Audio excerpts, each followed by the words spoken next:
Hello friends, welcome to Creative Medicine. In this lecture, we will learn about Congenital stationary night blindness.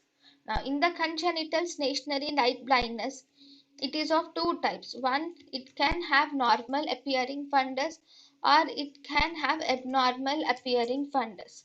Okay, now it can be that is congenital stationary night blindness with normal appearing fundus or congenital stationary night blindness with abnormal looking fundus. So if it is abnormal looking fundus, the examples are fundus albipunctatus and also Aguchi's disease.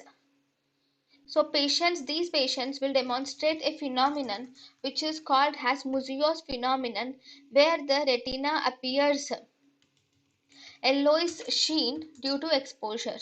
Here retina will exhibit yellowish sheen due to exposure, which will disappear with dark adaptation.